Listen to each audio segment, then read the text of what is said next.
Al principi entrenàvem en un camp de terra amb unes instal·lacions descurades i en males condicions, però a poc l'Ajuntament començà a donar-nos més importància i es va oferir un camp de gespa artificial.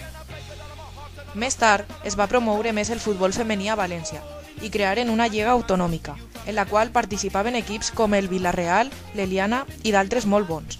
Però nosaltres vam quedar subcampiones després del col·legi alemany i vam millorar.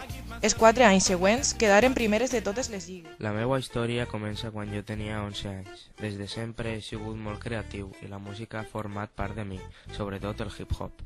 Per això vaig començar a buscar la manera d'entrar en el moviment de la música. La meva idea era compondre instrumentals, però fins que no vaig esbrinar vaig provar abans un fum d'activitats relacionades, descarregant-me molts programes de funcions diferents, com ara DJ, caixes de ritmes, programes de vídeo, etc.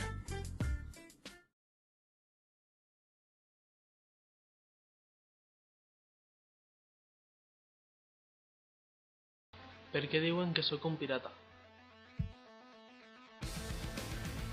M'agradaria ser audaç, navegar cap l'horitzó, surcar les onades del mar.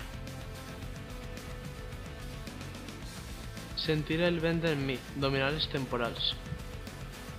Tindre per rumb les estrelles. Una vida d'addiccions. Sempre pensem que les coses roïnes mai ens van a succeir a nosaltres.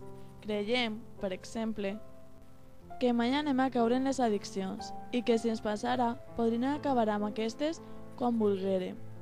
Però hi ha vegades que quan més t'ho penses ja és tard. Quedes atrapada per una qualsevol i passes a dependre totalment d'ella. Això li va succeir a Raül, un home molt proper a nosaltres, amb una història molt emotiva plena de desgràcies. Varen parlar amb l'Ànec. El meu nom és Roland, l'Ànec Roland. Vaig néixer en un petit estany prop de l'Albufera. El meu pare és el conegut Ànec BWC. La meva mare és un ànec normal i corrent, sense cap història. La meva vida, bé, us la contaré. Fa molts anys, un camió carregat de residus es va estavellar prop de l'Albufera i vaig tindre la mala sort d'entrar en contacte amb aquests residus radioactius que van propiciar una reacció química al meu ADN i em van convertir en un ànec especial, diferent a la resta. Sembla que no s'orienta bé. Ordena als seus alumnes donar voltes i voltes en cercles tancats. Que parla estranya. Sembla que no articula el mateix idioma que la resta. Torna a sonar el soroll, però aquesta vegada els mamífers desapareixen de classe. L'edifici es queda solitari. Tots estan a la part baixa de l'institut anomenada pati. Aprofita aquesta estona per a desplegar les meues plaques solars i recarregar les meues bateries. Terrestre enamorada d'alguna cosa anomenada Wiki. Serà d'algun planeta d'aquest sistema?